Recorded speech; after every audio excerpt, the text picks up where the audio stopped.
Today we're putting Phantom Blade Zero on the table, and let me say this right from the start. This game is very far from being the classic Souls-like we imagined. Phantom Blade Zero is either going to redefine the modern action RPG genre or carve out a completely unique identity of its own as a true kung fu action game. Ultra-fluid combat, cinematic boss fights, an extreme difficulty mode, and a direct challenge to the Souls formula.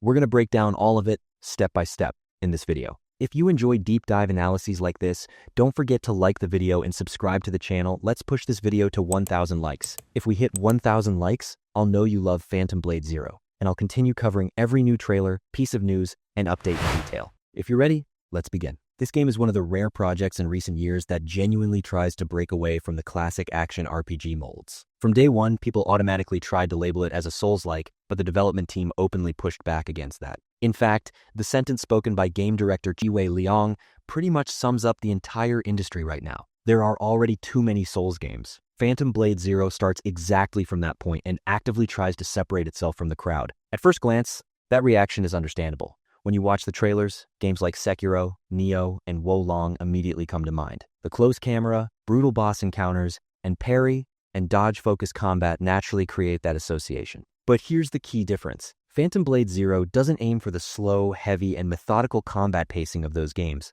Instead, it focuses entirely on fluidity and chained action. The goal isn't to slow you down, it's to keep you in constant motion. And almost everyone who has actually played the game says the same thing. Phantom Blade Zero is incredibly satisfying to play. Its combo system, reminiscent of Devil May Cry and Platinum Games titles, blends with the risk-reward structure we recognize from Souls games but in a far more accessible form. When you make a mistake, the game doesn't crush you. Instead, it makes you feel like you could have played that better. That turns every attempt into a learning experience rather than a frustrating one. This philosophy is also clearly reflected in the game's approach to difficulty. Phantom Blade Zero is a hard game, but its difficulty never feels artificial. The developer described extreme difficulty mode is especially important here. In this mode, enemies don't just get more health, their AI fundamentally changes, and combat starts to feel almost PvP-like in pace. The game genuinely tests your reflexes, timing, and decision-making. Behind all of this is a very deliberate design vision. This game doesn't want Phantom Blade Zero to be just another good-looking action title. Their goal is to create a new subgenre that merges the cinematic spirit of kung fu films with modern action games.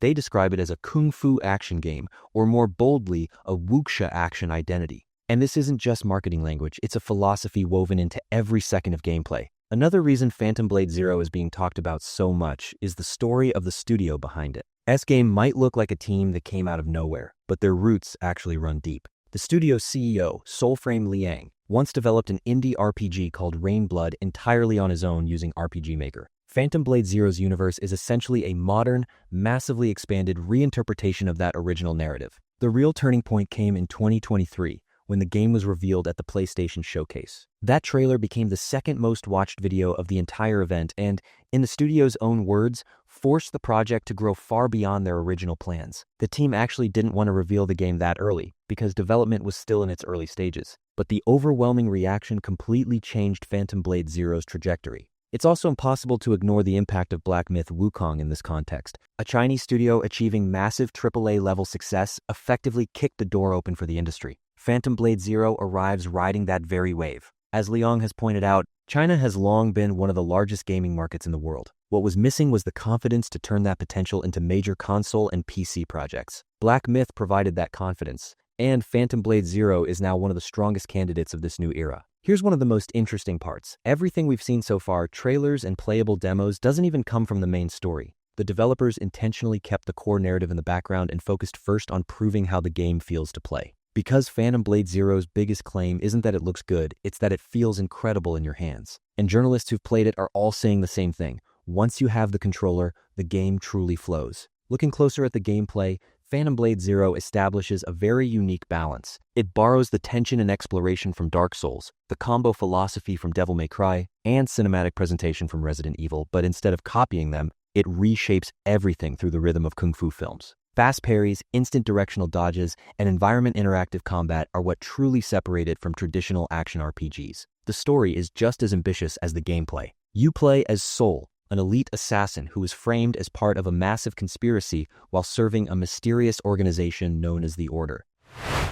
The tragic twist? Soul is executed, and that's where the story actually begins. Revived by a mysterious healer, Soul now has 66 days to uncover the truth and take revenge. That 66-day concept adds real tension to the narrative. The developers have stated they don't want it to function as a strict countdown timer, but the feeling that time is running out constantly breathes down the player's neck. This gives the story a darker, more desperate, and more personal tone.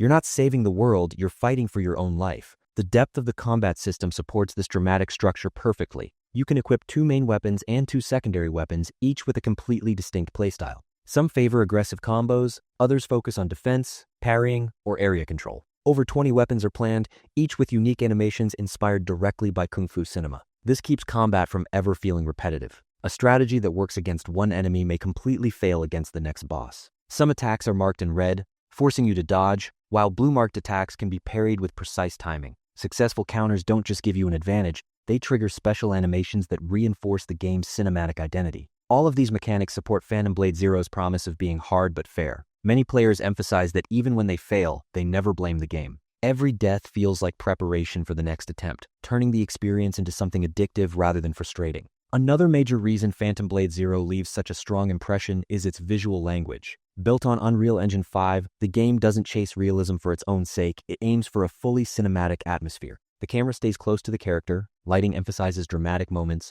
and nearly every fight feels like a scene from a movie. This makes the game powerful not to watch, but to play. Artistically, Phantom Blade Zero takes bold risks. It blends classic wuxia aesthetics with steampunk and cyberpunk elements. The developers call this style Kung Fu Punk. It's neither fully traditional nor fully modern. Mechanical enemies, snake-like extending blades, masks, and grotesque designs push the world far beyond standard historical fantasy. This artistic choice directly influences combat choreography.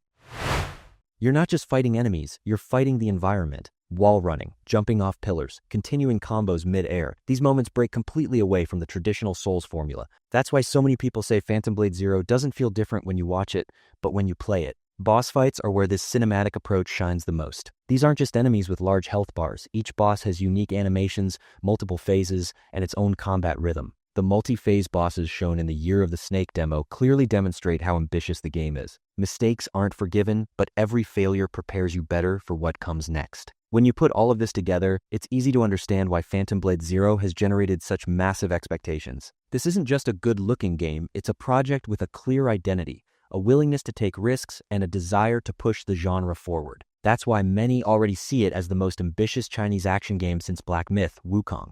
Another factor fueling hype is the release date and platform strategy. Phantom Blade Zero is officially set to release on the 9th of September 2026, launching first on PlayStation 5. A PC version has also been confirmed for both Steam and the Epic Game Store. The real debate, however, is about Xbox, when it will arrive, or if it will at all. Current discussions suggest Phantom Blade Zero will be a 12-month timed PlayStation exclusive, meaning Xbox players may have to wait until 2027. Naturally, this has reignited classic console war debates. Because Phantom Blade Zero isn't just an action game anymore, it's become one of PlayStation's major showcase titles. This fits perfectly with PlayStation's recent strategy. With flagship titles like God of War and The Last of Us, Sony has consistently positioned cinematic, prestige experiences at the center of its brand. Phantom Blade Zero, with its animation, quality, and presentation, clearly fits into that vision. Beyond technical and business considerations, Phantom Blade Zero's most critical role lies in its genre impact. The game openly challenges the oversaturated Souls-like market.